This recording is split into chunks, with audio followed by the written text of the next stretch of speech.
Hello guys, welcome back to my YouTube channel study tube 2.0।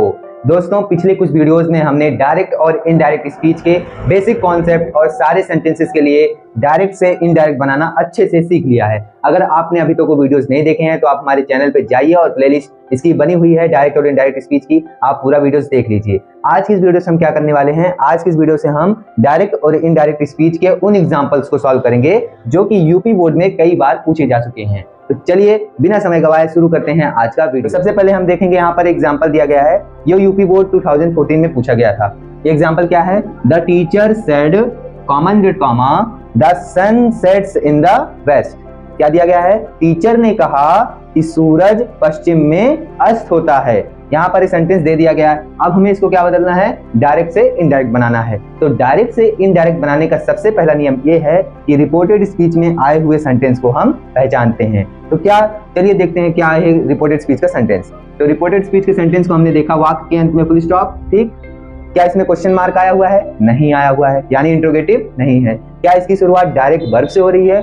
ना, the सन से हो रही है, नहीं है, यानी इंपेरेटिव भी नहीं है। क्या इसमें एक्सक्लेमेशन मार्क आया हुआ है? ना, नहीं आया हुआ है, यानी एक्सक्लेमेटरी ऑब्जेक्टिव भी नहीं है। तो बचा कौन? असर्टिव सेंटेंस, यानी ये कौन सा सेंटेंस है? असर्टिव सेंटेंस है। अब असर्टिव सेंटेंस में मैंने 3 रूल बताए थे। पहला रूल कि यदि रिपोर्टिंग वर्ब का क्या हो, रिपोर्टिंग वर्ब प्रेजेंट या फ्यूचर के किसी भी टेंस में हो तो रिपोर्टेड स्पीच के टेंस में कोई परिवर्तन नहीं होता है। तो चलिए देखते हैं। तो रिपोर्टिंग वर्ब का जो टेंस है वो सेड आया हुआ है, यानी ये पास्ट में है, यानी इसके टेंस में परिवर्तन किया जा सकता है। लेकिन हमने एक तीसरे नियम में क्या पढ़ा था? यदि रिपोर्टेड स्पीच में कोई सार्वभौमिक सत्य आए, यानी यूनिवर्सल ट्रुथ आए, तो उसके टेंस में कोई परिवर्तन नहीं किया जाता है। और जैसा कि यहाँ सेंटेंस दिया गया है, the sun sets in the west, यानी यहाँ पे जो सेंटेंस दिया गया है वो क्या है? यूनिवर्सल ट्रुथ है, यानी इसके टेंस में कोई परिवर्तन नहीं किया जाएगा। तो क्या बन जाएगा इसका indirect? The teacher said, said का सेड ही रहता है। सेड टू या सेज टू को हम टोल्ड या टेल से बदलते हैं। यदि केवल सेड आए तो उसको हम सेड को ज्यों का त्यों लिख देते हैं। सेड कॉमा इनवर्टेड कॉमा जाके क्या जाएगा? डैट, बाकी का सेंटेंस वैसे ही उतर जाएगा। ये हो गया इसका इनडायरेक्ट स्पीच, ठीक। अब चलिए हम दूसरा एग्जांपल देखते हैं। ये तो हो गया पहला एग्जांपल। दूसरा एग्जांपल क्या है? He said let us stop here and rest for a while. यहाँ पे फुल स्टॉप और कॉमा। क्या दिया गया है? उसने कहा कि यहाँ चलो हम यहाँ रुकते हैं और कुछ देर आराम करते हैं। तो सबसे अब फिर से हमें मिल गया एग्जांपल। तो हम क्या करेंगे? किसी भी डायरेक्ट स्पीच को इनडायरेक्ट में बदलने के लिए सबसे पहले हम क्या करेंगे? इसके सेंटेंस को पहचानेंगे। सेंटेंस पहचानने के लिए कहाँ जाएंगे? वाक्य के अंत में फुल स्टॉप है, यानी देखो इसमें क्या आया हुआ है? फुल स्टॉप है, यानी ये इंपेरेटिव या फिर असर्टिव हो सकता है, ठीक। इसलिए एक्सक्लेमेटरी, ऑब्जेक्टिव और इंट्रोगेटिव नहीं हो सकता। तो चलिए देखते हैं वाक्य की शुरुआत किससे हो रही है? लेट से। कौन मिला? लेट मिला। लेट किसमें मिलता है? इंपेरेटिव सेंटेंस में, यानी ये कौन सा सेंटेंस है? इंपेरेटिव सेंटेंस है। और इंपेरेटिव सेंटेंस का कौन सा वाला पार्ट है? लेट वाला। लेट में भी दो पार्ट था ना, कौन सा? एक लेट के साथ क्या आया हुआ हो? अस आया हुआ हो। यहाँ पर क्या आया है? लेट के साथ अस आया है। यदि लेट के साथ अस आता है तो हम सेड या सेड टू का परिवर्तन किसमें करते हैं? सजेस्टेड या प्रपोज्ड में। तो सेड किसमें जाएगा? प्रपोज्ड में। ही प्रपोज्ड। आप सजेस्टेड भी लगा सकते हैं, कोई दिक्कत नहीं। कॉमा इनवर्टेड कॉमा हटाकर क्या लगाते हैं? डैट। और सबसे इंपॉर्टेंट, लेटेस्ट का परिवर्तन कैसे होगा? दे शुड में या फिर वी शुड में। वी शुड कब लगता है? जब रिपोर्टिंग वर्ब में फर्स्ट पर्सन आया हो। यहाँ देखिए सब्जेक्ट में क्या है? ही फर्स्ट पर्सन नहीं है। ऑब्जेक्ट गायब है, तो ऑब्जेक्ट गायब होता है तो हम किसे मानते हैं? थर्ड पर्सन को, यानी इसमें फर्स्ट पर्सन नहीं है। तो लेटेस्ट किस में जाएगा? दे शुड में।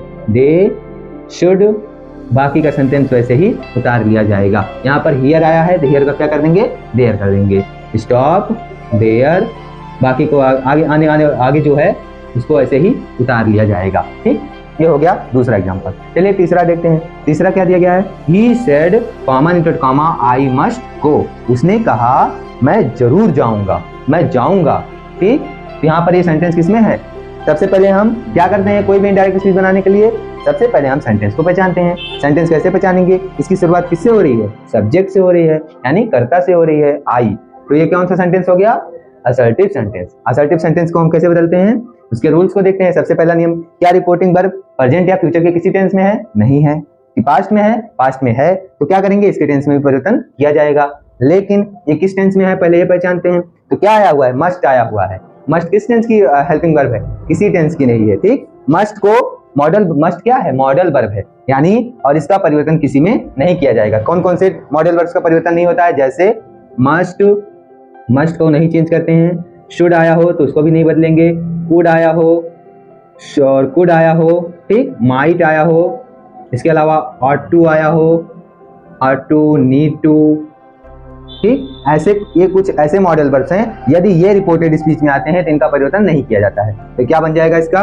ही सेड जाएगा, सेड में ही रहेगा क्योंकि असर्टिव सेंटेंस है। सेड टू आता तो टोल्ड में बदल देते, लेकिन अब कॉमन टू का हटा कर क्या लगाएंगे? दैट, ठीक। जैसे ही मैं रिपोर्टेड स्पीच में घुसा तो मुझे कौन मिला? आई मिला। मैंने पूछा आई से, भाई तू कौन है? आई बोला मैं रिपोर्टेड स्पीच का करता हूँ। मैंने कहा कौन से पर्सन हो? बोला फर्स्ट पर्सन हूँ। मैंने कहा फर्स्ट पर्सन हो? मैं कहा चलो सब्जेक्ट के पास, तो लाया इसको सब्जेक्ट के पास। बोला सब्जेक्ट से कि तुम सब्जेक्ट में आओ। ही ने कहा ठीक है, तुम जैसा कहो मैं आ जाता हूँ। तो ही भी सब्जेक्ट में आ गया, ही मस्ट गो, ठीक। ये हो गया हमारा तीसरा एग्जाम्पल। चलिए और भी कुछ एग्जाम्पल्स देखते हैं। यहाँ पे हमने और भी 3 एग्जाम्पल्स ले लिए हैं। दोस्तों एक बात मैं आप लोगों से कहना भूल गया, आप जब भी वीडियोस को देखा करें तो साथ में कॉपी कलम लेके बैठा करें, जिससे आप साथ में इसको सॉल्व भी करते रहें, जिससे क्या होगा आपका इंप्रूवमेंट साथ साथ होता रहेगा, ठीक है। तो चलिए हम लोग अगला एग्जाम्पल देखते हैं जो कि यूपी बोर्ड में पूछा गया है। तो जैसे यहाँ पे कौन सा दिया गया है? He said may you have a happy journey. उसने कहा आपकी यात्रा मंगलमय हो। देखिए आप लोग भी जब एक शहर से दूसरे शहर में जाते होंगे तो रास्ते में लिखा रहता है बड़े बोर्ड में कि आपकी यात्रा शुभ हो, आपकी यात्रा मंगलमय हो। वैसे ही यह लड़का क्या कर रहा है कि कह रहा है कि आपकी यात्रा सफल हो, अच्छी हो, ठीक, हैप्पी, खुशहाल भरी हो, ठीक है। तो अब इसको हमें बदलना है इनडायरेक्ट स्पीच में। किसी भी डायरेक्ट स्पीच को इनडायरेक्ट स्पीच में बदलने के लिए सबसे पहले क्या करते हैं? रिपोर्टेड स्पीच के सेंटेंस को पहचानते हैं। रिपोर्टेड स्पीच के सेंटेंस को पहचानने के लिए हम गए वाक्य के अंत में, हमें क्या मिला? डंडे जैसा निशान यानी एक्सक्लेमेशन मार्क मिल गया। तो हमारे दिमाग में क्लियर हो गया कि ये 2 सेंटेंस हो सकता है, या तो एक्सक्लेमेटरी होगा या तो ऑप्टेटिव होगा। अब कैसे जाने कि एक्सक्लेमेटरी है या कैसे जाने ऑप्टेटिव है? तो हम वाक्य की शुरुआत में आए, हमें कौन मिल गया? में जहां होगा, यदि स्टार्टिंग में जहां होगा ऑप्टेटिव वहां होगा। यहाँ पर में से शुरुआत हो रही है तो क्या होगा? ये ऑप्टेटिव सेंटेंस। अब ऑप्टेटिव सेंटेंस का हमने पिछले वीडियोस में देखा था। अगर आपने अभी तक वो वीडियो नहीं देखा, पहले आप वो वीडियो देख लीजिए, जिससे आपको ये सारी चीजें बहुत ही अच्छे से समझ में आएंगी, ठीक है। तो में पिछली वीडियोस में हमने देखा था, क्या देखा था? ऑप्टेटिव सेंटेंस के लिए यदि रिपोर्टेड स्पीच में क्या हो? स्वयं इच्छा प्रकट की जाए यानी विश किया जाए, भगवान से प्रार्थना की जाए, या फिर श्राप दिया जाए, या फिर क्या किया जाए? विदाई या बधाई। ये सारी चीजें हमने पिछले वीडियोस में कवर की थी। तो जैसा कि हम यहाँ पर देख पा रहे हैं, यहाँ पर क्या किया जा रहा है? स्वयं से इच्छा प्रकट की जा रही है, यानी विश किया जा रहा है, ठीक, कि यह लड़का विश कर रहा है कि आपकी यात्रा क्या हो? मंगलमय हो। तो चलो हम सेट, इसलिए हम सेट को किसमें बदलेंगे? विश्ड में। ही विश्ड, और कॉमन कॉमा हटाकर क्या लगाएंगे? डैट लगाएंगे, लगा देंगे डैट, ठीक। अब इसके बाद इसका चेंज किसमें होगा? इसका चेंज हम असर्टिव सेंटेंस के अनुसार करेंगे। असर्टिव सेंटेंस की शुरुआत किससे होती है? सब्जेक्ट से होती है। सब्जेक्ट कौन है इसमें? यू कौन सा पर्सन? Second person. किसके अनुसार चेंज होता है? ऑब्जेक्ट के अनुसार। जैसे ही हमें इसको रिपोर्टिंग स्पीच के ऑब्जेक्ट के पास ले गया, मैंने देखा ऑब्जेक्ट गायब। ऑब्जेक्ट गायब होता है तो किसको मानते हैं? थर्ड पर्सन हिम को मानते हैं, ठीक। तो थर्ड पर्सन हमने हिम को क्या मान लिया? ऑब्जेक्ट। अब यू यहाँ पर सब्जेक्टिव में है, हिम ऑब्जेक्टिव में है, तो यू ने कहा हिम से तुम भी सब्जेक्ट में आ जाओ। हिम का सब्जेक्ट क्या हो जाएगा? ही। इसका हो गया ही। अब ही के बाद हम क्या लाएंगे? मे को बदलेंगे माइट में। किस में बदलेंगे? माइट में। मे का हो जाएगा माइट, और हैव और हैज होता है ना, तो प्रेजेंट परफेक्ट होता है, लेकिन उसके साथ क्या होना चाहिए? वर्ब की थर्ड फॉर्म भी होनी चाहिए। यहाँ वर्ब की थर्ड फॉर्म नहीं है, इसलिए प्रेजेंट परफेक्ट में नहीं है, ये सिर्फ मे के साथ आया हुआ है। इसी को हम भी मे के बगल में लिख देंगे। क्या हो जाएगा? Might have. क्या हो जाएगा? Might have. बाकी या हैप्पी जर्नी, ठीक। ये हो गया हमारा इसका इनडायरेक्ट स्पीच। समझ में आया? चलिए हम देखते हैं दूसरा एग्जाम्पल। दूसरा एग्जाम्पल क्या लिया हमने?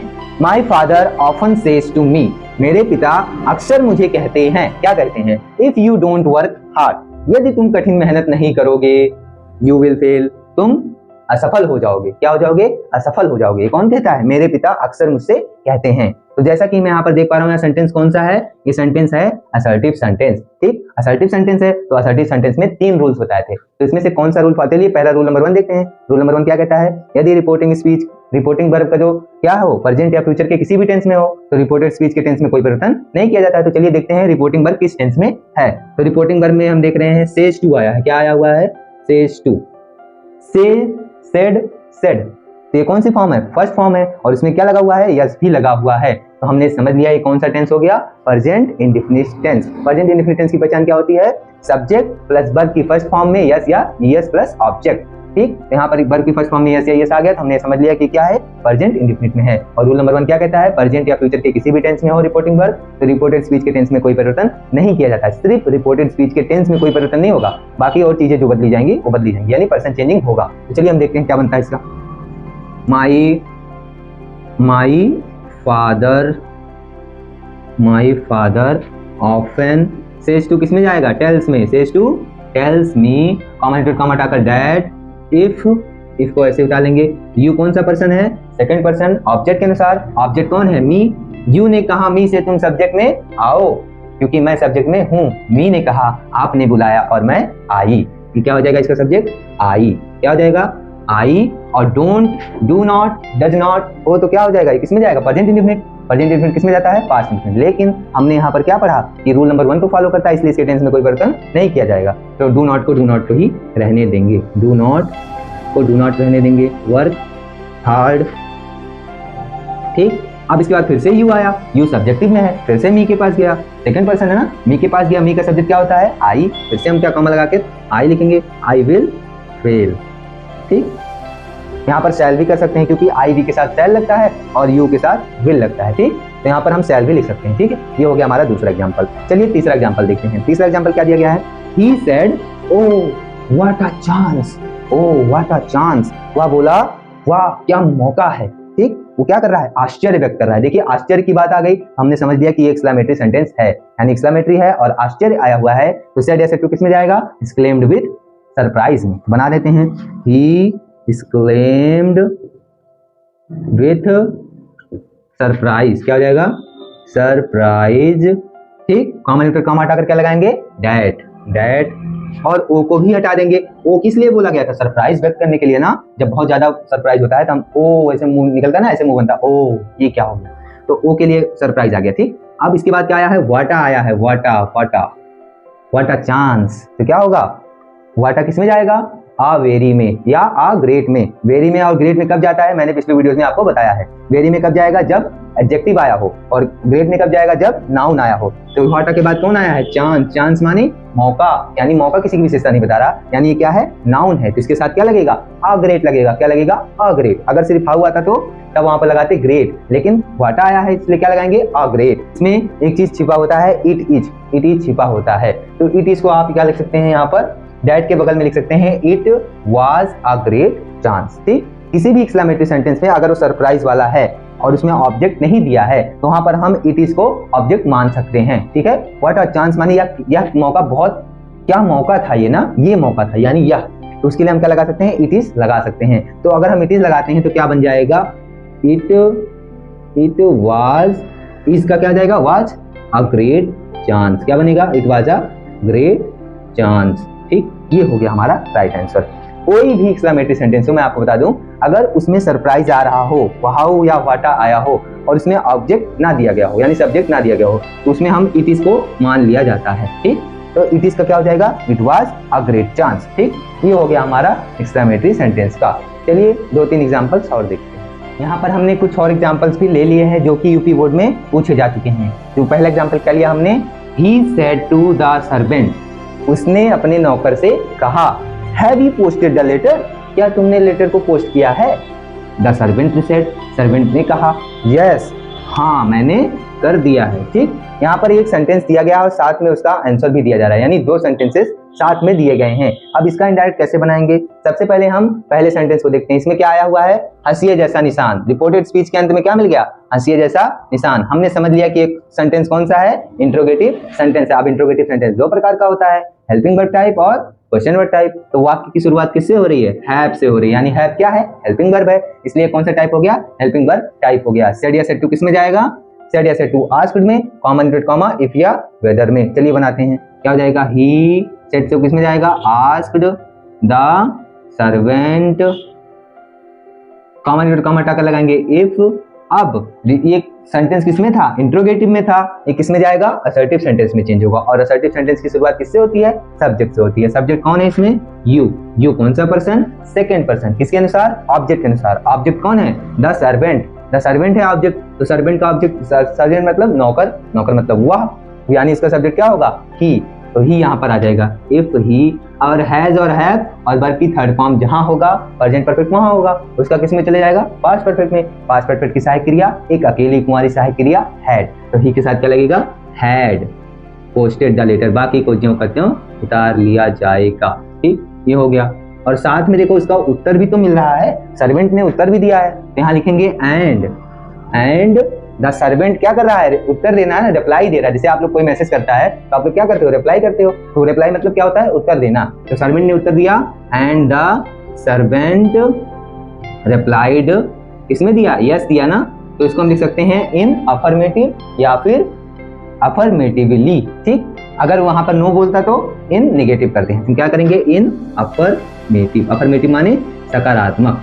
ठीक, ये हो गया इसका इनडायरेक्ट। इसको हम देखते हैं आज का आखिरी सेंटेंस जो कि है the teacher said to Ramesh congratulations you got first prize, teacher ने रमेश से कहा कांग्रेचुलेशन यानी बधाई हो, तुम्हें पहला पुरस्कार मिला है।